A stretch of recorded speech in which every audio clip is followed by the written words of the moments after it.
listening to The Phillip Jordan Show.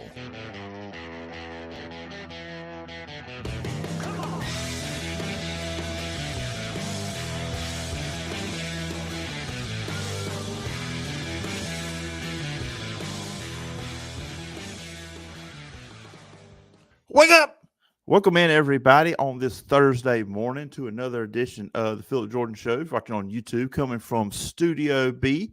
I am, of course, your host, Phillip Jordan, the in-studio host and producer for Nothing Was Football on 96.9 The Legend and Auburn writer for Last Word on college football.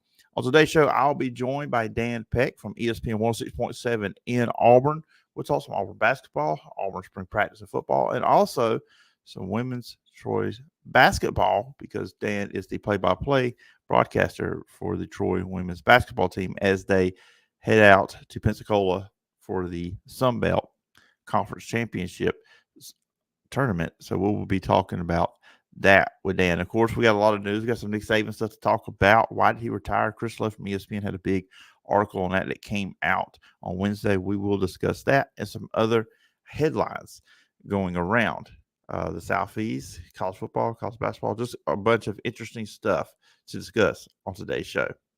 You can check out the Phillip Jordan Show podcast over at wiregrassdailynews.com or wherever you get your podcasts. If you're on Apple Podcasts, please follow, rate, and review. Leave a review, and I will read it on a future edition of the show. And if you leave just 4 stars, you are just a straight-up hater. You can email me at sports.philipjordan@gmail.com. Everybody joining me on the phone today is Dan Peck. You can check him out Monday through Friday from 4 to 6 on The Drive on ESPN 106.7, also over at the Auburn Observer, and he's the Troy women's basketball play-by-play broadcaster. And Dan, I appreciate you coming on. Oh, no, thanks for the invitation. I'm happy to be here. Oh, yeah, absolutely. Good to a lot of good things to talk about with Auburn right now. We got basketball, of course, on Tuesday night. They got a victory. I actually threw me off, Dan, them playing on Tuesday. I kind of got used to the Wednesday night Auburn basketball. I don't know about you. It was a Tuesday night game, and it was a late Tuesday night game. And schedules can be a little bit in flux during the end of the regular season. You know, some places have already started their conference tournaments, but yeah, it was sort of an odd night. I kept thinking, like, oh, did Tennessee already play, or is Tennessee are they? And it's like, no, that game is tomorrow. This is the Tuesday slate of the Tuesday Wednesday matchups in the SEC. Yeah, just when I first asked you on last week, their schedule. I just assumed they were playing a Wednesday night game. Did you look scheduled? But they beat Missouri 101-74. Of course, Missouri, worst team in the SEC. You know, have not won a game the whole season. It was kind of close though there in the first half. Second half, Auburn opens up with a 10-2 run, and they outscore them 57-35. But what was kind of like your big takeaways from Auburn's win over Missouri on Tuesday?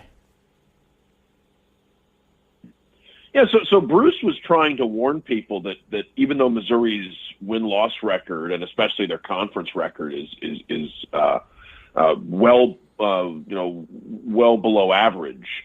They're, like you said, they're winless in the conference this year, but they've played a lot of close games. They had Tennessee on the ropes late. It was senior night. You were going to get a kind of a desperate version of Missouri, and for much of the game, that's how it played out. It just ultimately, if you're a team like Missouri, we talk about this a lot on the Observer. You know, the recipe for an upset. If you're a team like Missouri, you need to play so well in the first half of a game like the one last night, because they need to build a lead and be able to pad that lead, because a second half surge by Auburn feels kind of inevitable. I mean, the depth difference between these two teams is staggering with the injuries Missouri has had. And Auburn was the better roster going into the season, but then Missouri has lost some pieces in the rotation due to injury. And now Auburn, they showed the graphic last night, Auburn is 5th in D1 basketball in bench points this season. I mean, it's one of the secret weapons of this Bruce Pearl team is that they can play at this pace and keep it up because they're going to the bench and they're bringing in players that don't represent much of a drop-off, and they can play those bench pieces enough that the starters don't get overextended. There are so many places in college basketball where Janai Broome would be playing 35, 38 minutes a game, And at Auburn, he's playing 27. And, the 26.5 in conference play, maybe a little more than that after the Jalen Williams injury, but it's under 30. And that's because Bruce Pearl can go to his depth, and his system requires that Auburn do that. And Missouri in the second half, when Auburn got rolling on both sides of the ball, Missouri just had no answer. They were already fatigued. They were already they were already utilizing their bench pieces. They didn't. It was checkmate. They didn't really have an answer, and the final score reflected that. Yeah, it did. It's just been amazing. Bruce Pearl talked about for the season too, the depth that Auburn would have, and it's like, maybe you can line their starters up with some other team starters. Okay, maybe they have a little bit better start lineup, but then when you go to the bench, I'm like, most teams are not going to have the bench that Auburn has. And like I said, it's not a huge drop off when they do go to the bench. Like Dylan Cardwell. That's a great player there as well. And then the energy that KJ Johnson brings on anytime he enters the floor is quite amazing for him too. And there's something to be said about the character of people like Dylan and Chris Moore, and I would put Trey Donaldson in that mix too, because they knew based on the way that the offseason had gone that they weren't going to have heavy minutes on this team. And those are all players who could have gone into the transfer portal, and they could have stayed in major conference college basketball, and they could have gone somewhere else where they were going to play more. And for them to stick around and decide that their future should remain, they should remain at Auburn, they should remain on the roster, they should play whatever role it's decided is appropriate for them. Chris Moore's minutes, it's crazy. This is a guy who he'll start and play 25 minutes in a game, and then we'll see him in the game just this past weekend when Auburn, and it was Mississippi State where Chris Moore barely featured. Or maybe it was the game without Jalen. But there was a game where Chris Moore played very few minutes recently, and he's somebody that everyone on the team acknowledges he's ready, and it's just a matter of, Auburn hasn't necessarily needed him to step up and take a key role this year, but he's a really important piece of the team in the minutes that he does play. So I don't know. It's a testament to, on top of the fact that it takes a certain kind of player to buy into Bruce Pearl's system, it always has. Now you have an era in college basketball where players have so much freedom to leave. And for a guy to volunteer to stick around and be a bench piece, for a veteran to volunteer to do that, shows you, it's a special group that Bruce Pearl has assembled with this Auburn roster. Yeah, it's a testament to him too as well. Players want to be a part of that, stay and be a part of what he's got at Auburn. And obviously, this Saturday will be the final game for the SEC tournament, the last home game of the season. They'll be hosting Georgia, 5:30 SEC Network. Just what would you like to see out of Auburn on Saturday? Well, the team has shot the ball well. I know that the game at Missouri was a bump in the road in that regard, but it was amazing that Auburn had 3 straight games, including a game against Tennessee, who's playing as well as just about anybody in college basketball, where Auburn, to have a 40+% three-point shooting night 3 games in a row. Bruce Pearl, I don't believe, had ever had a team in Auburn that did that in SEC play, 3 straight games where they shot the ball that well from 3. Even the Jared Harper and Bryce Brown teams that at times felt like they never missed, those teams didn't have 3 straight games where they were 40+% from 3. So I don't know. I think that this team, they've shown a lot of qualities that lend themselves to believe it could be a second weekend NCAA team, a team that even if they're not one of the top 4 seeds on the board, this could be a dangerous matchup in the NCAA tournament, especially in the first 2 rounds. As far as what they, you'd love to see the team remain healthy. You'd love to see Jalen Williams continue his, rounding into form after the knee injury. Although he's looked pretty much like his old self of late anyway. The loss of Lior is disappointing because he was somebody who brought a spark and a different kind of energy when he was out there, and when he would score, it felt like it really electrified the bench, and and he was playing important minutes.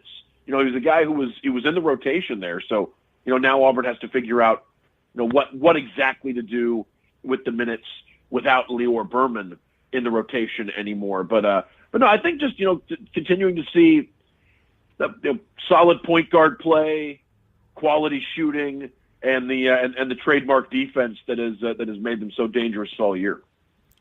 Yeah, so let's transition over to football. Of course, Auburn will have their spring game on April 6th, but this thing I guess a lot of fans that are looking at quarterback because obviously what we saw in the bowl game, Peyton Thorne, and then I think a lot of fans were like, why didn't they bring in a quarterback? Also got Walker White coming in, Hank Brown, who was very impressive at the end of the bowl game against Maryland. For you, for this Auburn football team, what is the big spring storyline for you?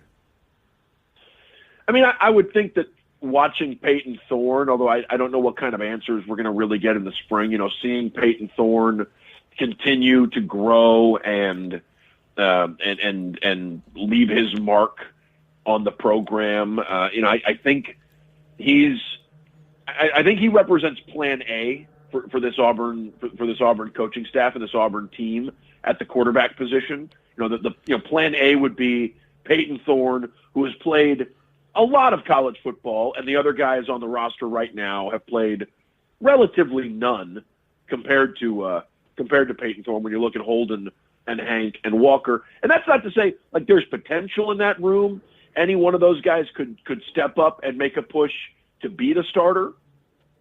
But I think it would be a real gamble for this Auburn coaching staff to go with Walker or Holden or Hank to start the year just because they're so inexperienced, especially compared to Peyton or anyone they could go get in the April transfer portal window. So I would think that Plan A is Peyton Thorne holds on to his job, and with more cohesion at the offensive line and more talent at the receiver position and a full off season as the starting quarterback, Peyton Thorne has his best football ahead of him. He plays his best football in 2024. If Auburn's coaches look at Peyton Thorne this spring and decide, we need to go find a veteran option to compete with him or to come in and start, like that would represent to me Plan B or Plan C. But yeah, I mean, how does Peyton Thorne, how does he continue to grow and develop?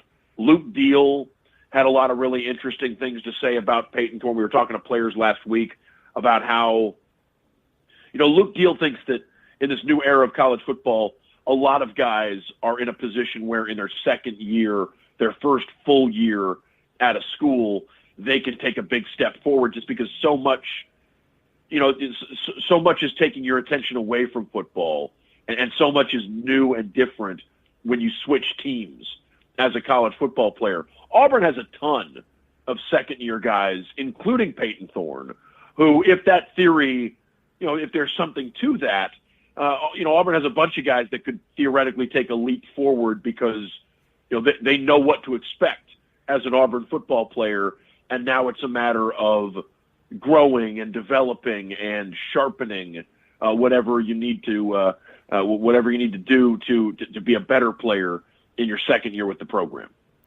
Yeah, I think some people kind of forgot. I mean, it was a year ago. I mean, he came in after the spring of last year, too, and that probably set him back, too, as well, going into the season. I mean, I think getting those valuable reps, obviously, now is spring. And then just what's your thoughts, too, on how now Hugh Freeze fully being the play caller once again could impact his quarterbacks? Yeah, I think Hugh Freeze is a smart guy, and I think if Hugh Freeze thought this offense was going to be worse in year two, I'm not sure he would have volunteered to roll up his sleeves and call himself the play caller. I think Hugh Freeze looks at a lot of the stuff I was just talking about. A veteran quarterback who gets to spend the full off season with Auburn. An offensive line where you might not need to. I mean, they added Big Percy from Mississippi State, but that might be the last addition to this offensive line. They might get to spend the full a full off season with at least 4 and maybe all 5 of the starters pretty well entrenched in Percy Lewis and Dylan Wade, Connor Liu, and Isaiah Too Tall Miller. Those are, and we'll see what happens at right guard. But 4 of those guys feel like they're going to be the starters. And I would look at Too Tall Miller as another, just like we were saying about Peyton Thorne. Too Tall Miller is a guy who, at times last year, remember he came up from junior college and went from junior college to starting in the SEC. And at times he was raw.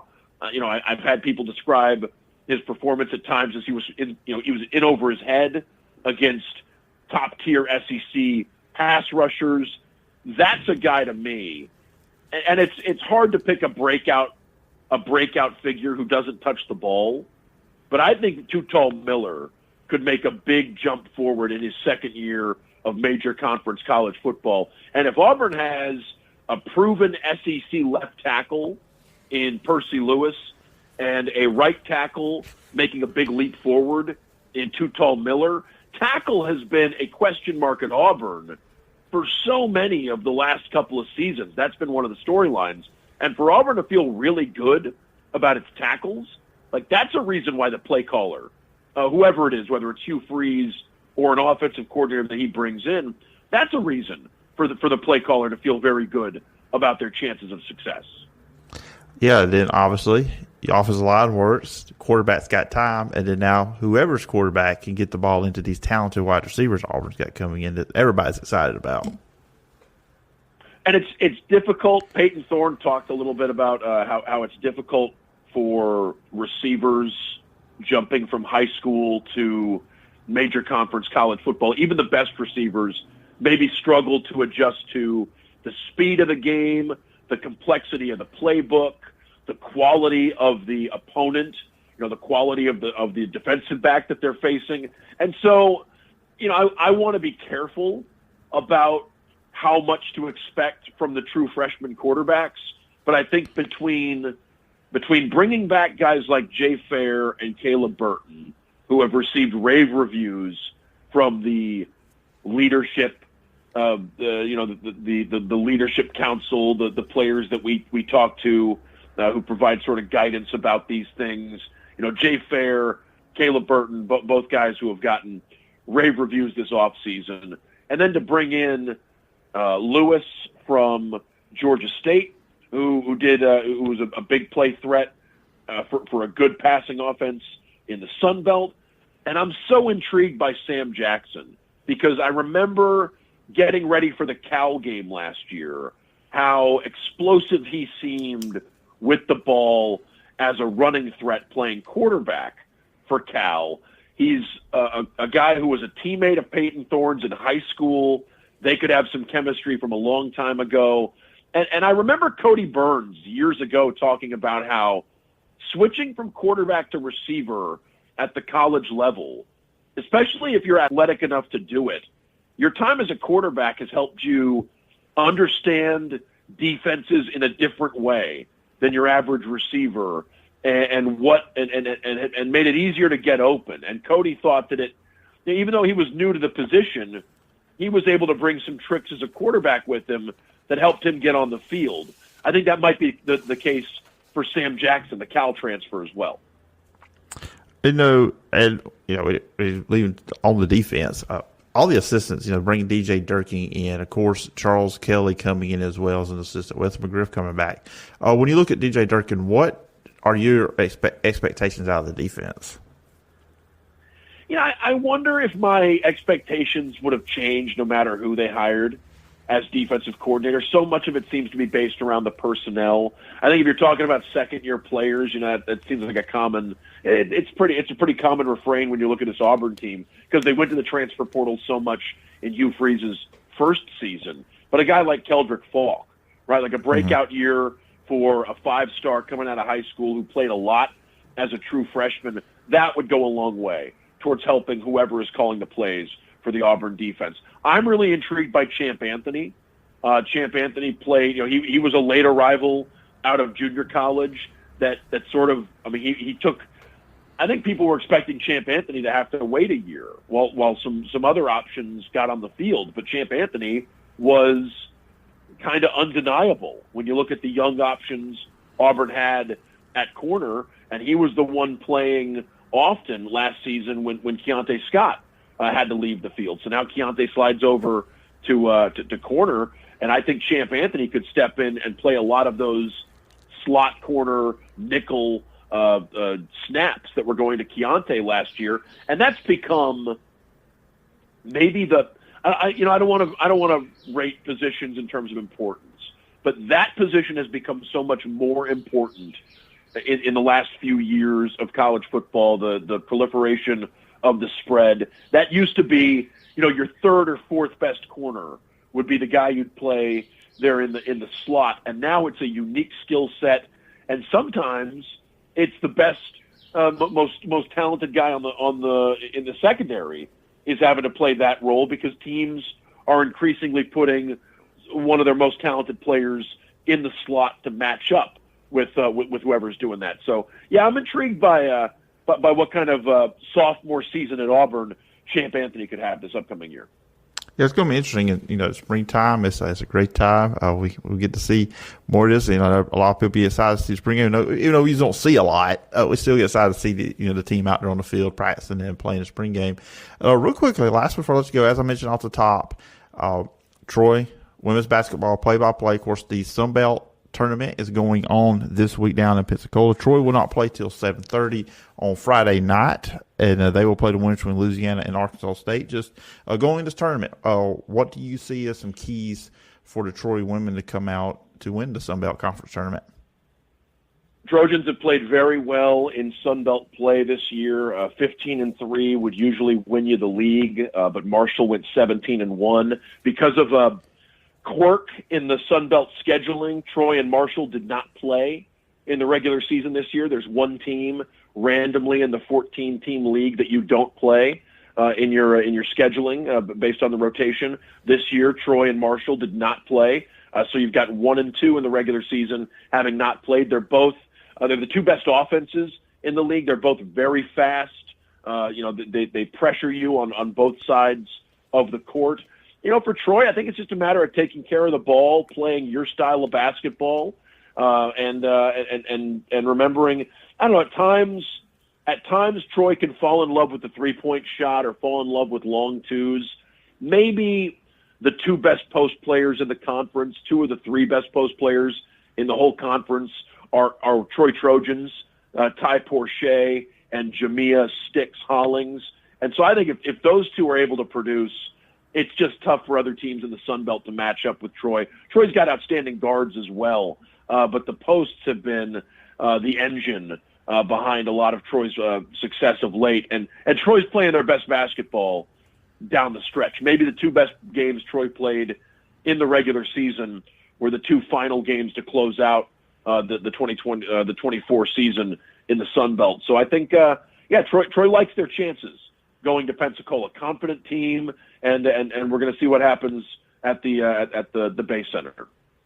It just seems justified then that we get Marshall and Troy in the championship game on Monday. Then, well, you never know what's going to happen. It's tournament basketball. There are a lot of teams in the Sun Belt that would love to get hot. I always think so. So the top 4 teams in the Sun Belt get a bye to Friday, and everyone else has to sort of play their way to Friday. 5 through 12, depending on the matchups, will play on Wednesday. But there might be an advantage to winning on Wednesday, seeing some shots going in. This is not really a basketball arena. It's more of a hockey arena that's converted to basketball. And so I always wonder if a team that's already played a game on that court has something of an advantage.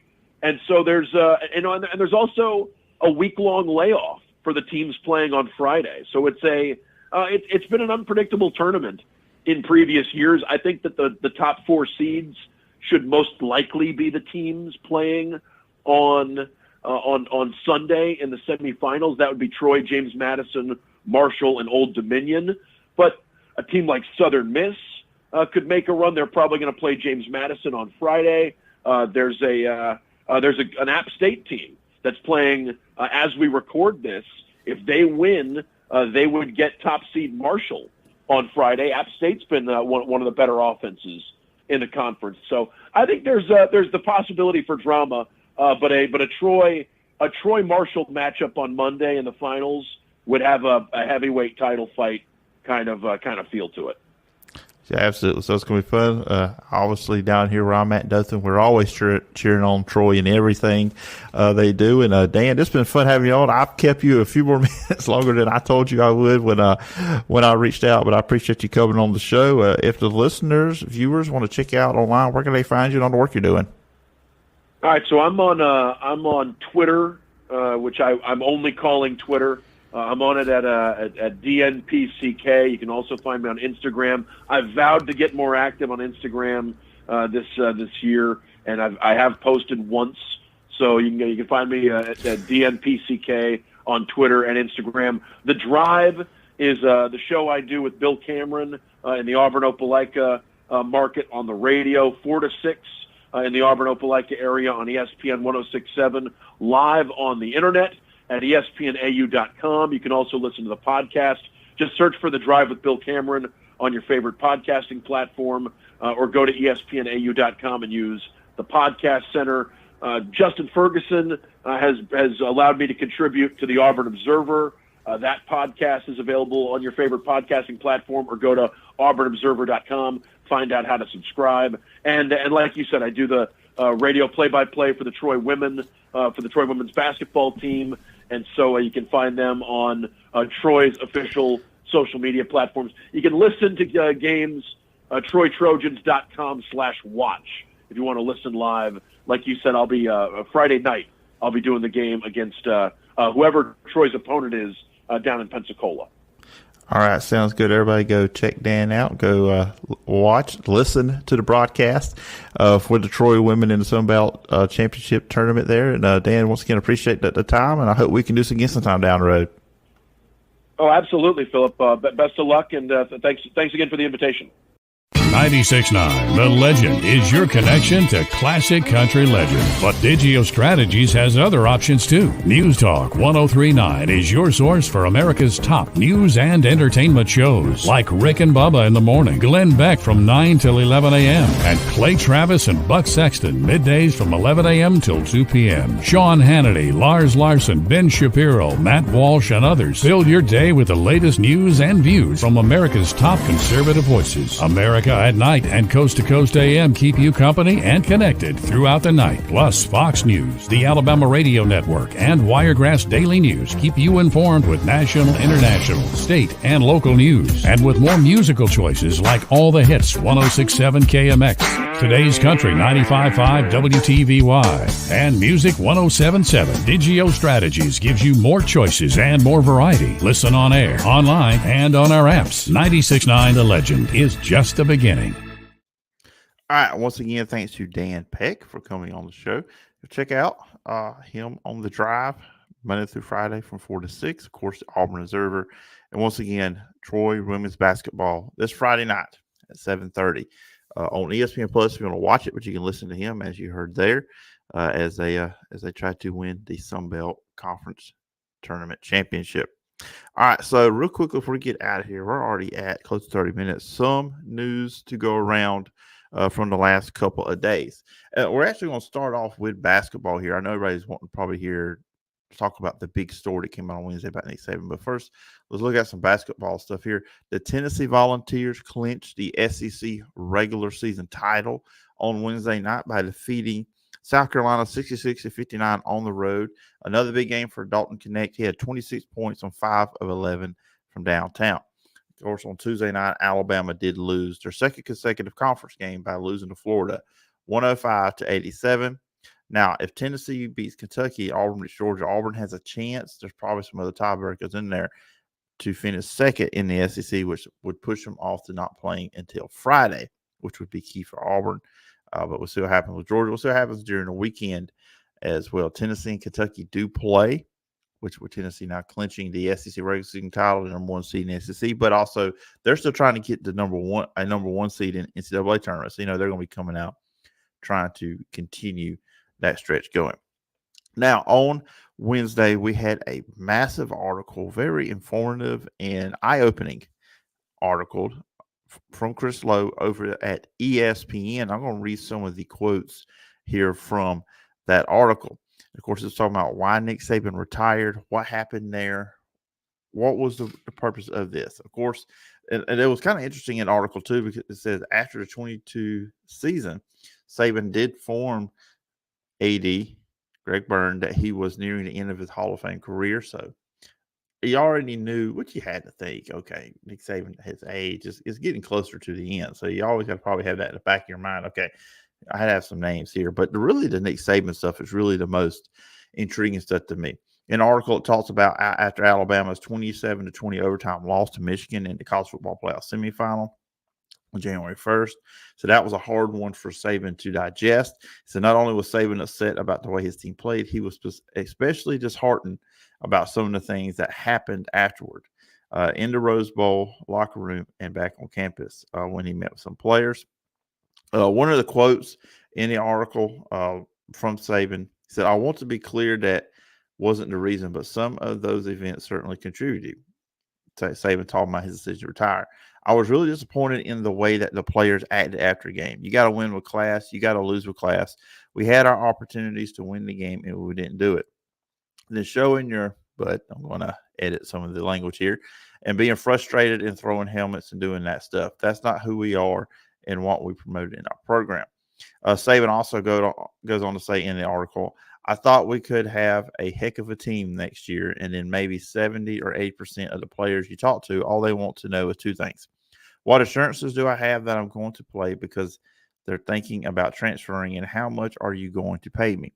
Saban recounted, "Our program here was always built on how much value can we create for your future and your personal development, academic success, and graduate and develop an NFL career on the field." The Saban lastly goes on to say, "So I'm saying to myself, maybe this doesn't work anymore, that the goals and aspirations are just different, and that's all about how much money I can make as a college player. I'm not saying that's bad. I'm not saying it's wrong. I'm just saying that's never been what we're all about, and it's not why we had success through the years." You know, and that's the thing too, and I kind of wonder too as well. Nick Saban's probably he's never gonna come out and say NIL, transfer portal, all this stuff is the reason why he retired. But and at his age and everything goes on, coaches don't have a break. I mean, this stuff is hard on these coaches, and I can see Nick Saban look said, "Look, my age, and then this is not the college football." Remember, I'm not saying it's good or bad either, but I can see where Nick Saban is coming from that standpoint of, look, this is what I'm used to. This is not what I want to be a part of. And Nick Saban, and I've said this multiple times. I've quoted Nick Saban on this a lot. Talking about his comments is this what we want college football to be? And it still kind of lines up with that. So another quotes and stuff that come out of this piece here. It said people wanted assurances, if I could talk this morning, assurances that I was going to be here for 3 to 4 years, and it became harder to make those assurances. Saban also said in this article, "But the thing I love about coaching the most was the relationships that you had with players, and those things didn't seem to have the same meaning as they once did. And it's not with players coming and going as they want to." Now, obviously, and then go on into the article, it talked about how the targets for Alabama was Kalen DeBoer, obviously who got the job, and Florida State head coach Mike Norvell. They were at the top of Greg Byrne's list. Both were what he was looking for: a proven head coach who'd won on a big stage and also shown propensity to develop players. Now, we always know Mike Norvell got a new contract and everything from this whole deal, but you got to think that Florida State fans really would have been, scorched earth on that one if Mike Norvell had left to go to Alabama, after Florida State fans feeling Alabama's the reason why they weren't in the college football playoffs. So that would have been a deal. So, and there's a lot of more interesting stuff. I'm not going to sit here and read the whole article and everything, but those are some things that stuck out to me. Of course, you go to ESPN.com and check out that article. National Signing Day is changing, it appears. According to ESPN's Pete Thamel, the Collegiate Commissioners Association, the CCA, voted on Wednesday to move up the winter signing period to early December, which I'm all about, all for, which means it would take place before the transfer portal. Thelma also noted the group chose to push back a vote on the potential of having 3 signing days until they meet in June. Not 4 to 3 signing days. Such a format would have signing days in June, November, and February. However, the new period will start on December 4th, 2024 and run through the 6th, and then the transfer portal would open up on the 9th. I'm for this, and I was, here, Wiregrass Daily News, 969, also if we cover high school football. The two being at the same time, I think hurts high school recruits. I do believe that, the portal, because our coach may say, well, do I want to go get a high school kid, or do I want to go get somebody I've seen play college football? Portal. But now this is there. It's going to put more, I hope, more emphasis on the high school recruiting, high school players, and then, hey, what you don't get maybe on that early signing period, and then, which really is the national signing day. Let's be honest here, and then go get what you need, what you probably didn't get out of the portal. So I think that's really the way to go. So this one I didn't get into. It's actually news that was on Tuesday. I could have talked about, but had so much going on with that show. Arch Manning, of course, opting out of the NCAA college football video game.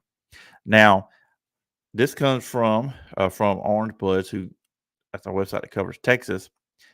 I hope I'm pronouncing his name right. Anwar Richardson put a tweet out. Multiple people had told me Texas redshirt quarterback Arch Manning will not opt into the EA Sports College Football 25.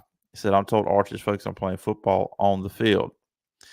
Then there was another article come out about this. Reportedly, he wanted to wait until he was the guy before appearing in a franchise. A source told Mark Schlabach, EA Sports has offered athletes $600 and a free copy of the game if they do opt in. So does Arch think you get transferred in the game or something? Yeah. I don't know. Somebody explain to him. I mean, he doesn't know how this thing works, right? I mean, it's just, I don't know. It just don't make sense. None of it makes sense to me, what he said or any of this stuff about this. So I don't know. And people are just going to create them anyways. So go ahead and get your $600 and everything. But yeah, I don't know if Arch really knows how the whole video game thing is working for that. All right. And that's it. That's all I have for you on this edition of the Phillip Jordan Show. Be back next week. Got some more stuff coming your way. Plan on doing a Monday podcast, so you should have something in your feed on Monday morning. Anyways, remember you can follow me on social media at PJordanSEC. The podcast is available Apple Podcast, Spotify, wherever you get your podcast. If you're on Apple Podcasts, please follow, rate, and review. Leave a review. I will read it on a future edition of the show. And if you leave just 4 stars, you are just a straight up hater. You can also check out the show over at WiregrassDailyNews.com and the Wiregrass Daily News Facebook page. You can watch the show over on my YouTube channel, Phillip Jordan Sports. Please do that. Hit the subscribe button, hit the bell for all notifications. Please leave a comment on the video and also read those on a future edition as well. You can always email me at sportstalkphillipjordan@gmail.com, and you can read all my written work over at Last Word on college football. I'll talk to you guys next week. Until then, bye-bye. Thanks for listening to The Phillip Jordan Show. Subscribe to the audio podcast on Apple Podcasts, Spotify, or wherever you listen to podcasts. You can watch the show over at the Phillip Jordan Media YouTube channel. Got a question or topic idea? Email the show at sportstalkphillipjordan@gmail.com. Join us next time for more great football talk.